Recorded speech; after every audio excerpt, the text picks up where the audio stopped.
G'day, welcome to Tuesday Night Live, the show where we ask all the big questions, but don't take ourselves too seriously. My name is Andrew Sennett. Sometimes you'll hear me called Senno. If you're wondering why, it's because, well, Australia. If you're watching on YouTube, please like, subscribe, whack the notification bell, share and make a comment. All of this helps with the YouTube algorithm more than you think. If you're tuning in through our Facebook community, welcome back. This show is all about a conversation. We're going to share real-life encounters with Jesus and big questions about life, God, the universe, and everything. But the way to make this work is if you get involved. So please add a comment or ask a question, and if you add the hashtag mailbag, we'll take notice and include it in our conversation.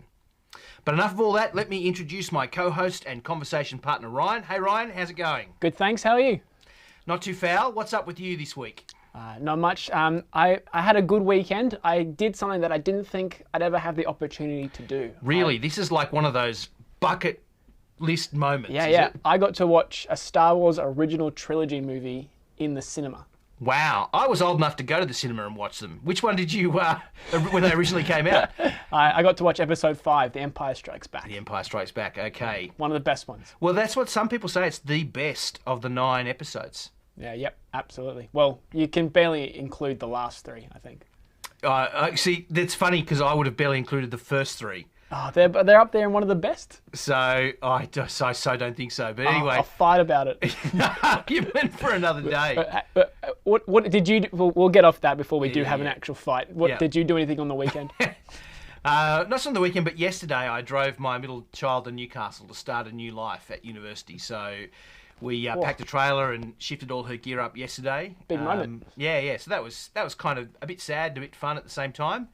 Big adventure. She's sorted out a degree. She's found herself a unit to live in, and so we moved to gear into a unit and met one of the neighbours who informed us that one of her neighbours is a junkie. So that's what you need to hear as a parent. As you're driving away, that your daughter's living in a set of units with a junkie. Exactly what you want in your mind as you drive off. We're talking to her about making sure she locks the doors when she's home, when she's out, and that she buys a pepper spray.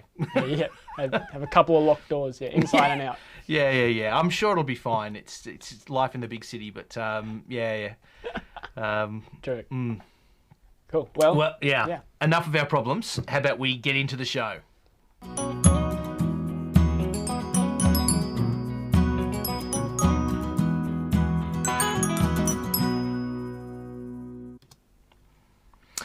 Well, welcome back. As I was thinking about our topic for this week, it occurred to me just how much Australians and Westerners in general are interested in the spiritual and miraculous. We say we're rational and sceptical and we don't believe in that stuff, but just look at the TV and movies we watch. I mean, look at the TV and movies you watch, Ryan.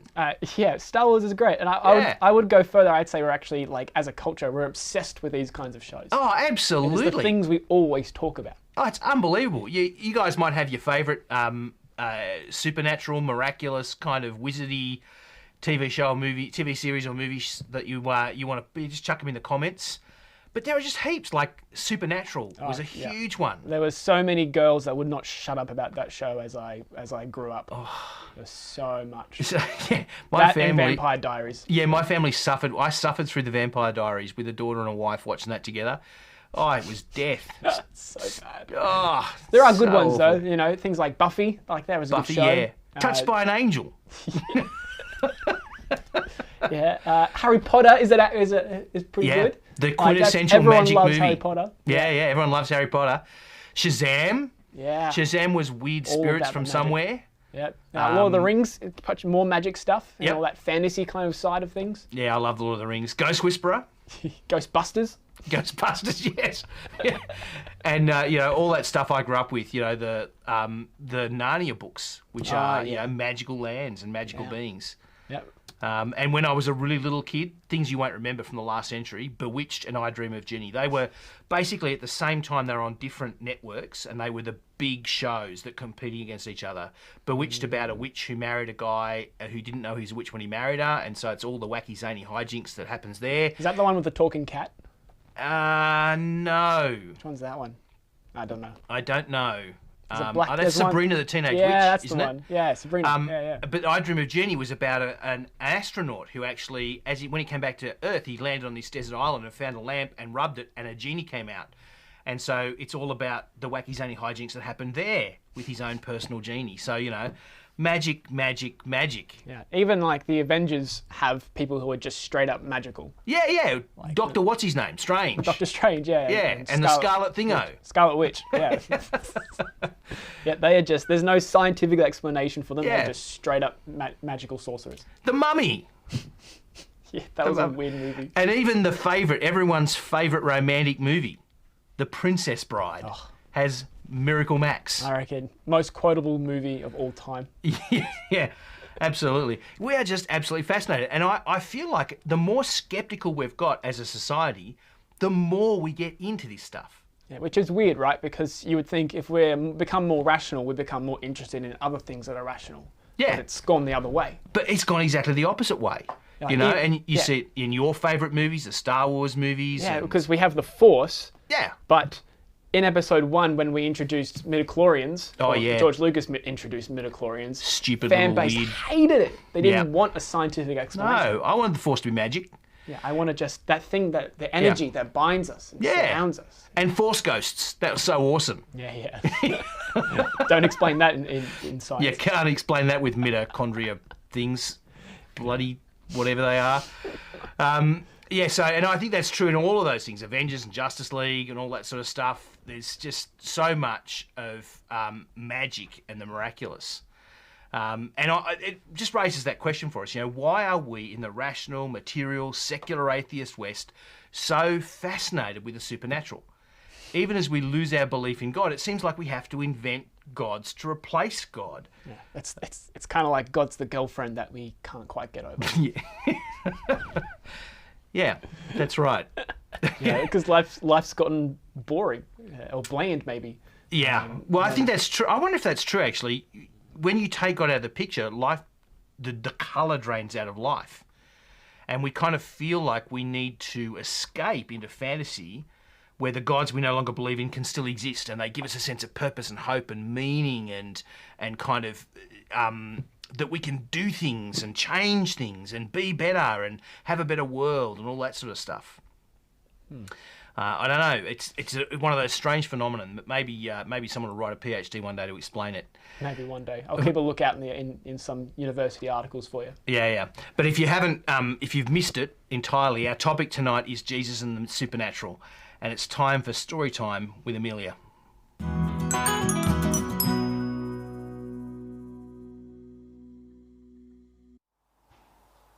Hey, I'm Amelia. I'll be reading a story that points out the power of Jesus over both the spiritual and the medical. Then he went down to Capernaum, a town in Galilee, and on the Sabbath he taught the people. They were amazed at his teaching because his words had authority. In the synagogue there was a man possessed by a demon, an impure spirit. He cried out at the top of his voice, "Go away! What do you want with us, Jesus of Nazareth? Have you come to destroy us? I know who you are, the Holy One of God." "Be quiet," Jesus said sternly. "Come out of him." Then the demon threw the man down before them all and came out without injuring him. All the people were amazed and said to each other, "What words these are! With authority and power, he gives orders to impure spirits and they come out." And the news about him spread throughout the surrounding area. Jesus left the synagogue and went to the home of Simon. Now Simon's mother-in-law was suffering from a high fever, and they asked Jesus to help her. So he bent over her and rebuked the fever, and it left her. She got up at once and began to wait on them. At sunset, the people brought to Jesus all who had various kinds of sicknesses, and laying his hands on each one, he healed them. Moreover, demons came out of so many people, shouting, "You are the Son of God!" But he rebuked them and would not allow them to speak, because they knew he was the Messiah. At daybreak, Jesus went out to a solitary place. The people were looking for him, and when they came to where he was, they tried to keep him from leaving them. But he said, I must proclaim the good news of the kingdom of God to the other towns also, because that is why I was sent." And he kept on preaching in the synagogues of Judea. Thanks very much, Amelia. Okay, that was just a bit weird, wasn't it? Let's admit it. Jesus having not so polite conversations with demons and spirits before he bounces them, and rebuking a fever. What's going on with that? Down fever. Bad boy. Yeah, it's not the thing that just happens to me every Friday night or something like that. No, yeah, it's not. It is not the normal week for me. But I wonder if it's so weird because it's not trying to pretend to be a movie or some fiction. It's actually trying to say that this is real. Yeah. It's not something over there. It's something that's actually happened in history. And I think when we say something like that, then it gets a bit weird or even jarring a little bit. I think it is, yeah. I think it's freaky and bizarre and a bit, I think it goes in the category of nutbaggery when someone's trying to claim it's real. It's okay if it's in a TV show, if it's in kind of Star Wars. But if someone's trying to claim the Force in real life, we think they're a nutbag. The skeptic meter starts blaring, doesn't it? When you read stuff like this. Yeah. But this is the thing, right at the heart of the Christian faith is, I guess, nutbaggery, isn't it? The supernatural, miracles, spirits. You just can't get away from it. And like you say, your skepticometer goes off.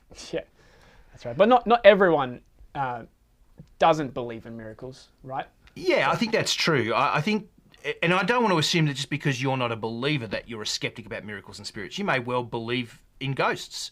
You may have witnessed something that you consider to be miraculous. Or you may be very religious and you may be skeptical about the supernatural. I don't think it falls along the divide of religious versus irreligious. I think there are plenty of religious skeptics and plenty of irreligious people who are believers in miracles. The divide, I think, and I find, is often more cultural. It has to do with your family and how you grew up, sometimes with where you're educated. Maybe it's Western rationalism versus other cultures, that sort of stuff. What about you, Ryan? Yeah, I think so. Because I've talked to people who will say that they've seen a ghost. Yep. Or they'll say that they felt a spirit, or they get antsy when they walk through a graveyard or something like that. Yeah. People definitely think of these things, but a lot of people will just outright reject it. And so you have to ask, if we want to talk about miracles, if we want to have this conversation, how do we actually begin talking about it? How do we make sense of a story like this? Yeah, and that really is. We could have several episodes right there. We could talk about David Hume and his kind of groundbreaking work a few centuries ago against miracles, where he tried to debunk the miraculous and say it was completely irrational and no miracle could ever happen. And that's quite a famous work, and a lot of people rely on that. And we could talk about that, and we could talk about the weaknesses in his argument, all that sort of thing.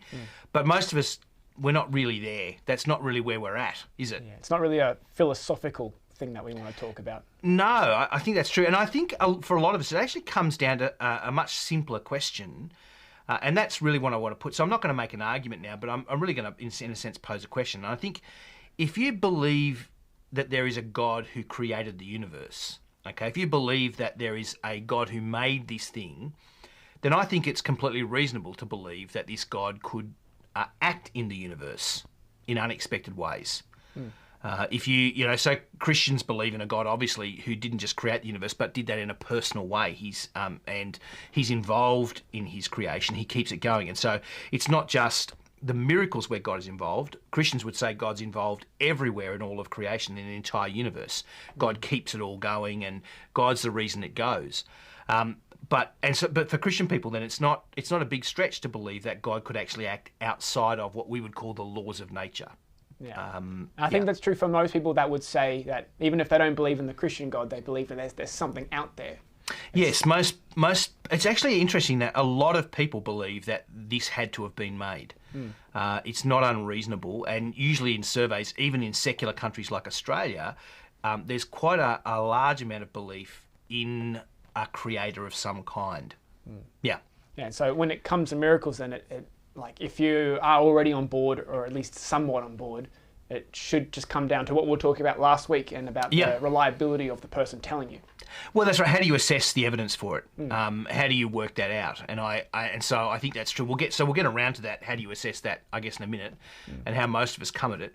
But it's the same for the spiritual realm as well, right? Like if there is a God who created things and is personal and actually takes part in His creation, then it makes sense that there is a realm that's not just the physical.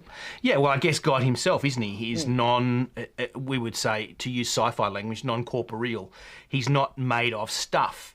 Yeah. So we're made of stuff. We're made of atoms and those sort of things. But God, the God who we believe exists, the God, if you believe He exists, is not part of the universe that He made. He's outside of it. He's not material.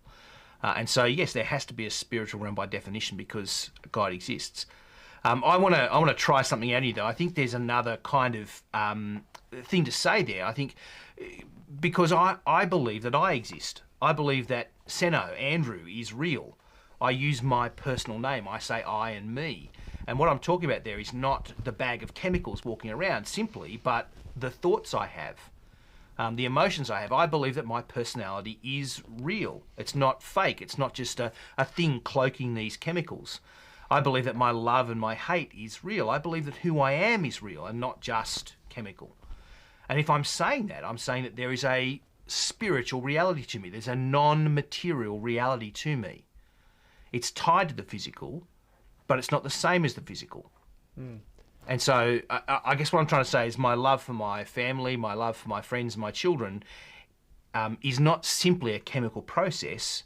It is something that I really have. It's something that's real, that they can know and know truly. But you don't know it in a material way. You can't test that with an ometer. Yeah. Well, yeah, because you as a physical thing, like the chemicals and stuff, like that's changed.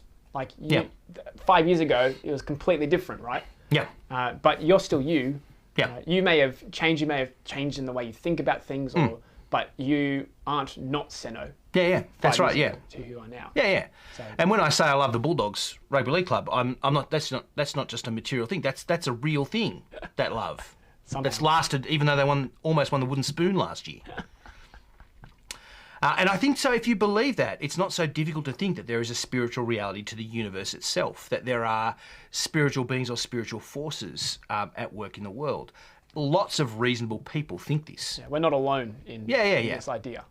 It's funny. I was talking to some people the other day, and I said, if you want to talk to a skeptic about the existence of some kind of spiritual realm or non-material realm, ask them about the placebo effect. Do they think the placebo effect is real? Because that's one of those weird things, isn't it? Where you give someone a treatment that's not a real treatment, and therefore shouldn't work, but it does work. Well, why? I don't know. There's no chemical process going because there was no real chemical. It was just a saline solution or a sugar pill. And yet we know the placebo effect works. Yeah. Why does it work? Is it some weird kind of, you willed yourself well? I don't know. We don't know. But I just find that an interesting kind of question. I don't think it's a proof of anything. But yeah. Yeah. Well, we've got a question in the comments from Stanley. And so he asks, why are today's Christians, and probably people in general, I imagine, so skeptical, believe that demons and spirits are still at work when there's nothing to say that they would have stopped? So I suppose, why are we so against miracles? Why do we feel like we have this initial rejected response to it? Yeah, I think there are a few different reasons, some that we'll come at in a minute, but I think a basic reason is partly a cultural one. We've made some decisions as a culture to turn away from any sense of the supernatural, and that the weird thing is that came from philosophy, but none of us are philosophers. We don't think philosophically, but we've kind of inherited those ideas. That idea that all truth starts with me, and if all truth starts with me, it can only be about what I can see, touch, taste, smell, and those crazy spiritual things or demonic forces, or whatever, they can't be real because they're beyond me. Is that the I think therefore I am? That kind of stuff, yeah. And so I think that's partly at the heart of it, that we have a heritage, a kind of a culture of not just skepticism, but of a rejection of those kind of ideas, that they can't be real. And I think that's actually, I think you can see a rebellion of our culture against that, not just in the movies we watch, but also in people's experiences. People are actually having experiences and going, well, I can't explain this. What do I do? And so I think there's a bit of a tension even in our society about that. Yeah. Well, thanks, Stanley, for the question. So, but you mentioned, Seno, that you have another idea of skepticism, why we're so skeptic about these things. What did you want to say about that? I don't even remember. Well, what do you think about skepticism? Like, is it a good thing, or should we be? Yes, I do think skepticism is actually a good thing. In general, I think you should be skeptical of ideas and things you're unfamiliar with. I'm always a fan of being slow to change your mind, because I think it's right to say I need to be convinced and I need to think this is true. And so I don't mind skepticism, but I think skepticism as a default position and that's all you have is skepticism, I think that's just dumb. At some point you've actually got to believe somebody else. And so you've got to make decisions there about whether you think these people are credible witnesses or whether you think this event actually happened or whether you think your experience is real or just a psychological effect. Yeah. But so many people have claimed, it seems to me credibly, to experience a spiritual realm, but also to have witnessed miracles. And I think the thing I ask, I'm sure some of them are crazy, but they can't all be crazy, right? Maybe they can. Maybe they can. Maybe it's just a large group that got together. Yeah.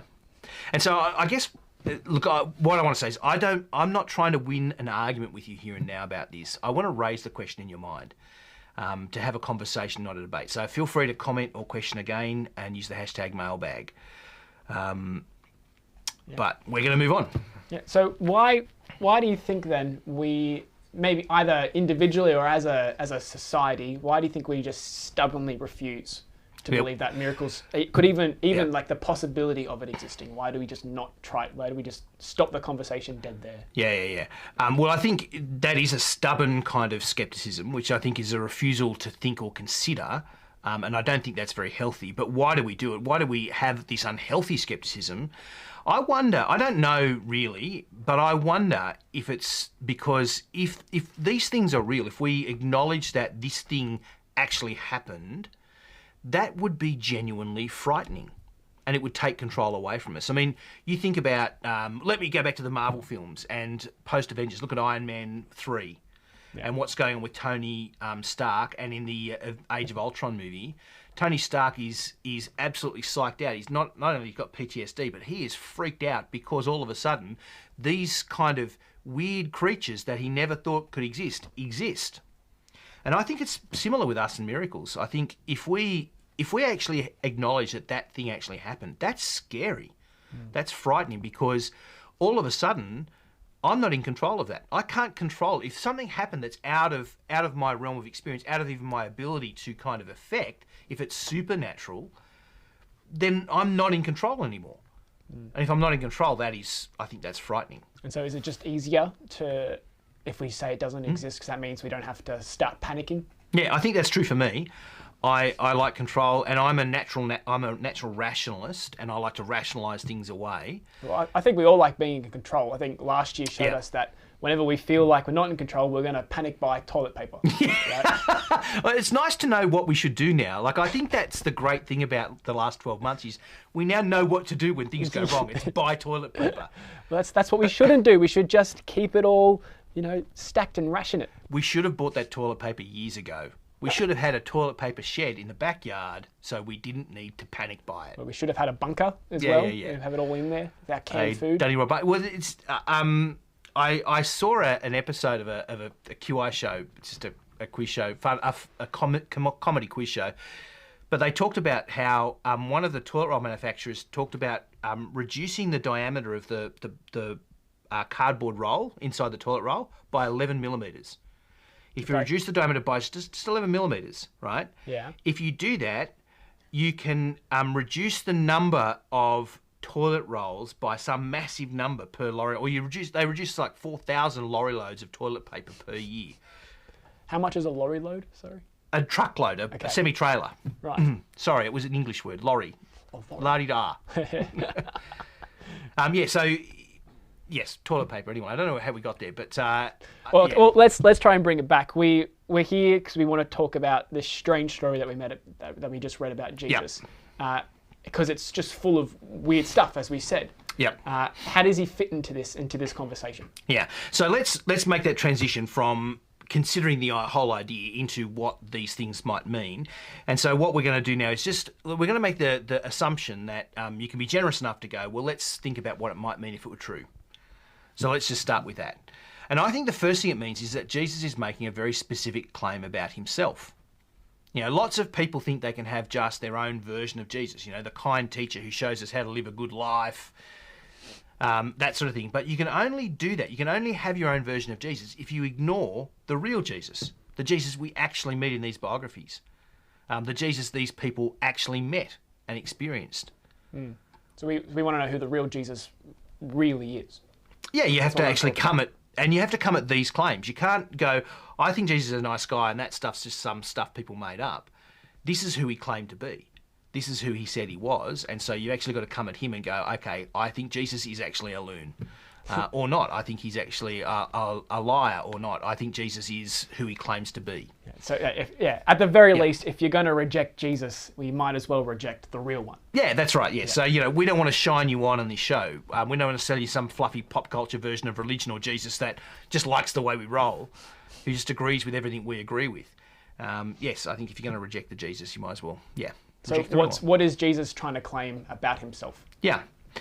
Well, I think, first of all, really simple, Jesus is claiming a power, an authority over both the material realm and the spiritual realms.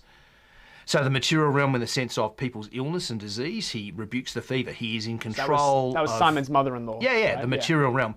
But also that spiritual realm, that realm that we're less aware of and even more fearful of, if you like, he's in complete control of that as well.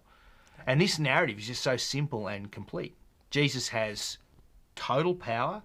He has complete power, and he just does these things easily. Yeah, there's no tension at all. He just wins the battle. This is definitely not the Avengers, is it?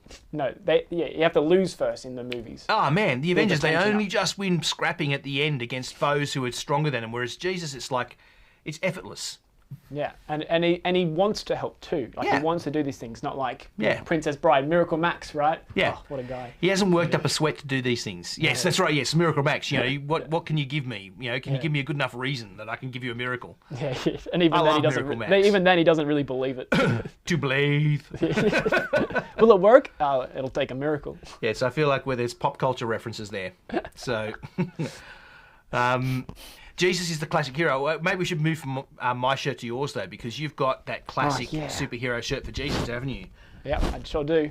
What does it say on your shirt? I can't read it. It says, so it's a whole bunch of Marvel and DC guys and Jesus in the center going, and that's how I saved the world. Yeah. And I think Flash is like speed reading the Bible here. Right. It's pretty great. Bit lame, but that's okay. Yeah, a bit lame, but so all DC heroes. Jesus is the classic hero because he answers all of our objections to those movies, though. Why didn't they win in the first 5 minutes? Why didn't they just do it? Jesus just does it. He is completely in command and effortlessly wins. And you look at the reactions of people to him. The reactions of people even there, there's amazement, there's people are afraid, there's resentment, there's skepticism. Yeah, even in these stories. Even in the stories. I think we actually miss the note of skepticism, but all through these stories there are skeptics. It's not just... Skepticism wasn't invented in the 1900s at some point, and it just defines modernism. People have always been skeptical about the claims of the miraculous, these sorts of things. And so all those reactions are there. And then there are those people, I guess, who follow him, who see something in Jesus and want to follow him. And it brings us to our reactions now, doesn't it? Why do we struggle with Jesus? Because we have the same reactions for the most part as they did, right? And so, because we might say we like to feel safe, but I think we only really want to be safe as long as we're the ones in control. Yeah, it's bizarre, isn't it? Yeah. So we love the idea of being rescued, but we kind of want to be in control of the rescue. And when we feel like we're not in control, there's something wrong. Yeah. Yeah. And I reckon that's a big reason we resent Jesus, the miracle worker, and we'd rather just have Jesus as a cool teacher, that Jesus is way cool kind of idea. We would rather have that because we don't want to lose control. We want to be in charge. We don't want Jesus to say what's what. We want to say what's what. And so it begs the question again, doesn't it? If that's true, why is the real Jesus worth knowing? Why is this Jesus, this miracle-working Jesus, worth knowing, even more than the invented versions of Jesus that make us feel good about ourselves? Why is it good to know the real, uncomfortable, confronting Jesus? Yeah. Well, surely it's like because it's the real deal, right? Yep. This is the actual Jesus, not the made-up pretend one. Yeah, it's better to know the real one than the made-up one. Yeah. Like we brought up before. If you're going to reject the Jesus, you might as well... Yeah, how many movie tropes is that where, you know, you need to get to know the real person. When you know the real person, that's the person you fall in love with or whatever that you want to know. Pride and Prejudice, right? Yeah, yes, yeah. Why did you go there, Ryan? Because Pride and Prejudice is great. Okay, fair enough. And it's exactly that. We're not going to talk about which version. But I think, so that's true, but I think there are another reason. I think, look at what Jesus does with his authority and power. Like, Jesus has immense authority and power here. His power dwarfs Superman and the Flash combined. He is an effortlessly complete superhero. He is completely in control. His power is immense. But look at the way he exercises. Look at what he does with it. It's such a different picture of power. You notice that? Yeah, he just does it, right? But he's kind. He's merciful. I mean, imagine a world where power was used only and always to love and serve others and to make their lives better.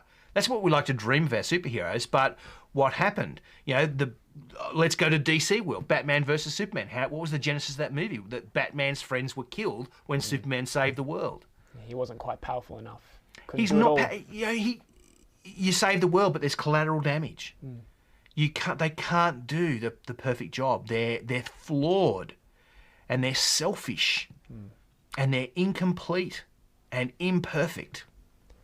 But look at Jesus. Yeah. He uses his power to love and serve people, not to big note himself, and he uses his power to make their lives better. The Avengers can never seem to do that, let alone our normal governments and leaders. And so I think that's a reason that Jesus is incredibly attractive, because it's not just that he exercises power; it's what he does with that when he uses his power. And I think there's a third reason, it's that Jesus has an even bigger picture in mind. Jesus' agenda isn't simply to solve one person's illness or hunger or spiritual problem. He's come for the bigger fish. He's come for what he calls the kingdom of God. He wants to solve not just this person's sickness, not just Peter's mother. He wants to solve all sickness, all evil, all of our grief and frustration and rage at the world and ourselves. This small picture of healings and driving out demons, well, it points us to that bigger picture of what Jesus wants to do. He wants to make a good world, a better world, a world where those problems are fixed. So, sorry. What you're saying is that Jesus he wants to answer... I can't believe I'm going to say this. Does he want to answer every beauty queen's prayer? For world peace? Yeah, for world peace. Yes. Yes, he does. He wants to bring world peace. Every beauty queen's prayer will be answered. But unlike the beauty queens, Jesus is trying to show us that he actually can do that. Well, he's not doing it by big noting himself. He's not doing it by making himself look good. He's doing it by serving others. It's this combination of power and humility that I think makes Jesus so powerfully attractive.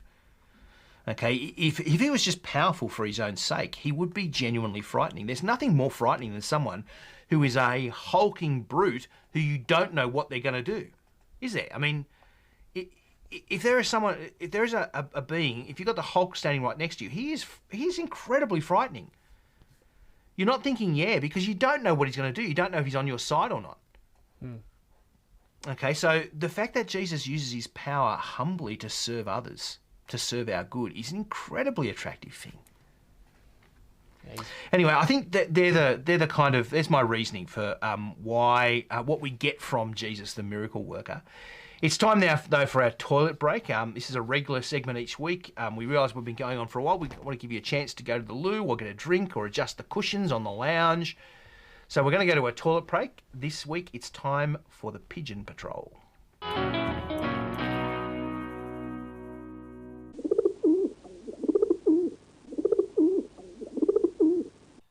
Welcome to Pigeon Patrol. I'm Leslie Pigeon, bringing you international sports from around the globe. That's right, sports reports from around the world. In the Northern Hemisphere, it's the depths of winter, so bring on the sports on the snow and ice. I'd like to bring to your attention just a few of the events that are happening this month. First up, the Bobsleigh and Skeleton World Championships being held in Germany. The skeleton is the race where you lie head first on a board with some blades and scoot down an ice track. Currently, the host nation Germany is dominating the competition with 5 medals, with the USA coming in second with 1. The Alpine World Ski Championships are underway despite COVID in Italy. The first event, the women's combined, had to be postponed due to heavy snowfall. The events in the alpine skiing include the downhill, which is a timed event who can get from the top to the bottom as quick as they can while skiing between 2 lines, and the slalom, giant slalom and Super G, which is also a timed event, this time weaving between bendy poles. All sport comes with the risk of injury. For alpine skiing, the most common injury is broken bones, coming in at 61%.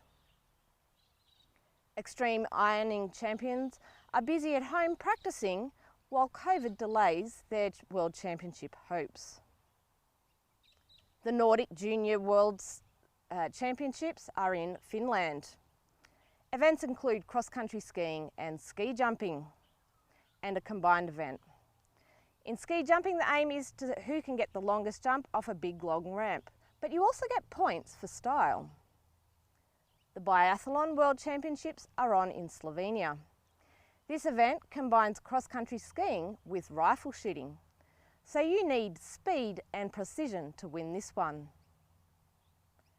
Close to home, the tennis season is underway with the Australian Open. Australian crowd favourite Stan the Man, seeded 17, has bowed out in the second round. All the other top-seeded men have made it through. There's been no major upsets yet in the women's singles. Ash Barty, world number 1, made it safely through round 1, winning 6-love, 6-love. Sam Stosur has also made it through, winning 6-4, 6-4. The Brumbies have beaten the Force in the trial game, winning 29-28. I'm Leslie Pigeon, bringing to you the Pigeon Patrol. See you next month.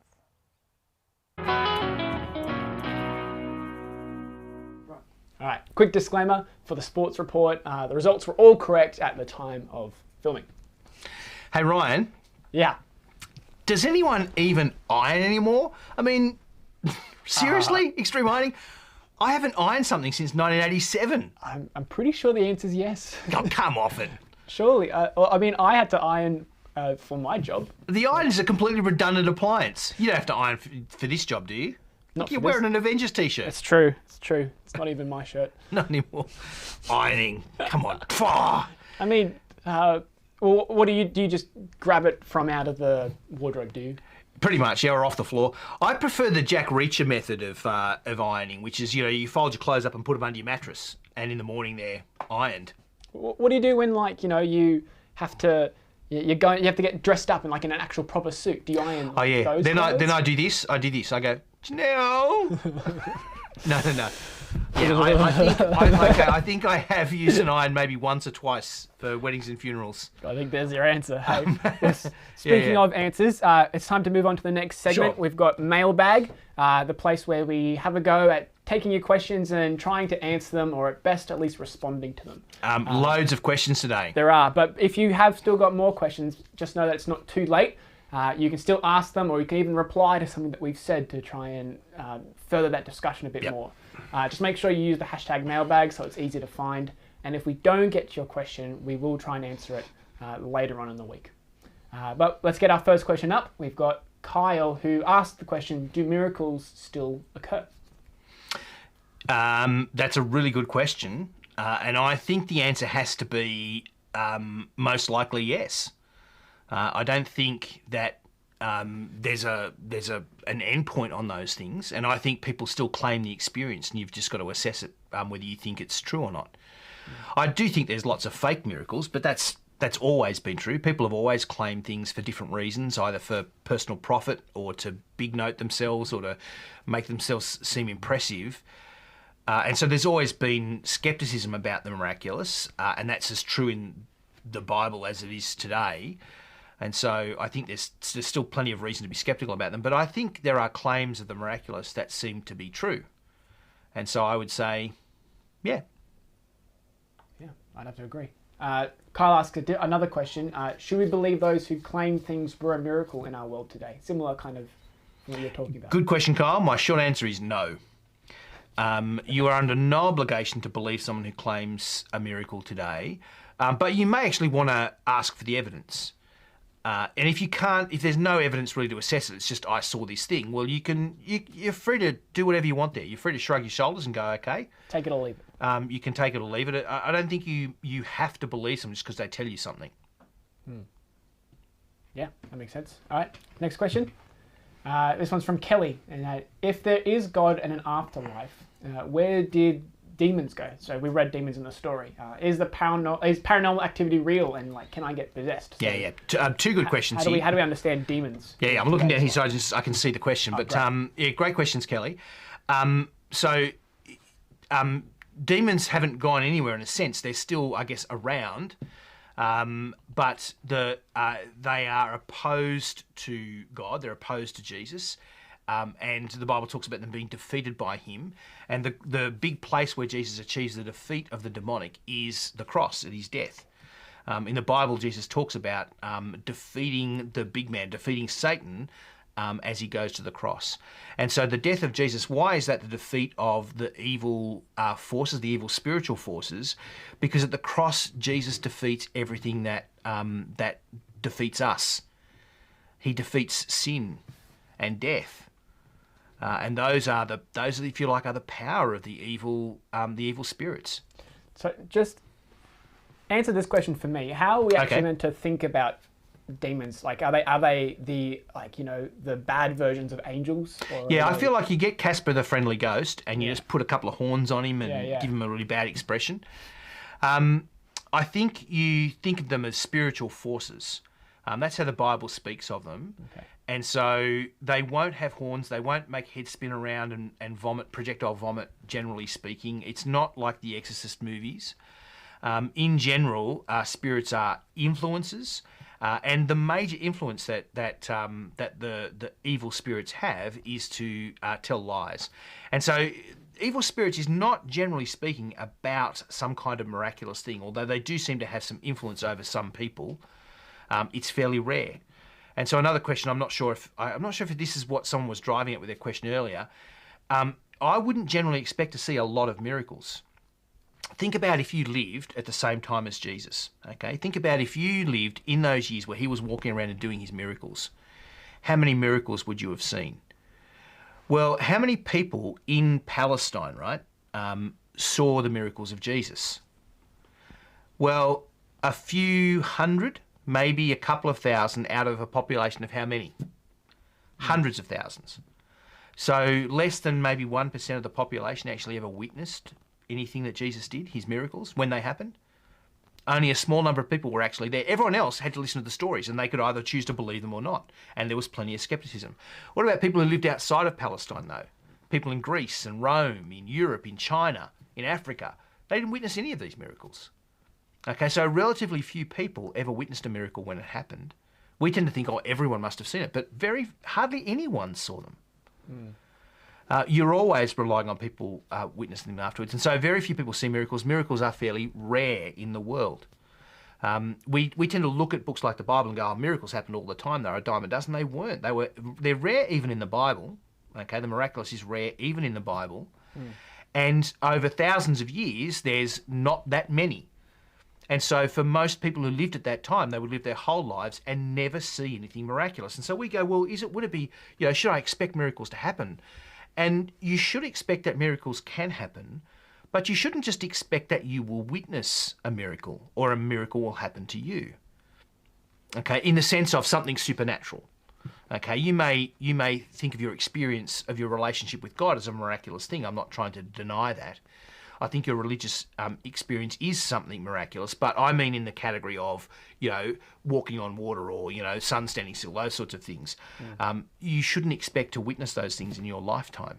You may, but you may not. Great. Okay. Well, I think we've got time for one more question. But again, if we haven't answered your question, we will get to it later on in the week. Last question is from Ellie, who asked, what is the point of miracles, and why doesn't God sometimes choose to perform them and sometimes he doesn't? The example she gives is that he might heal someone and not others. Yeah, it's a really good question. I've been told that I'm not allowed to answer this question because it didn't have the hashtag mailbag. Is that right? Is that correct? I saw a post from somebody else earlier on. Michael's got something in here. He's trying to gazumper. I will answer that question, Ellie, because it's such a good question. I think all the miracles of Jesus had a point. I don't think necessarily everything miraculous has a point. I think sometimes a miracle happens and you don't know why. You don't have an explanation of why it happened. But I think the miracles of Jesus do come with an explanation. They do come with a point, and the point is about him. They show us something about him, and they show us something not just about what he does, but who he is as a person. And so we talked about that a little bit earlier on. We're going to get to that over the next few weeks as we follow him around Palestine a little bit more.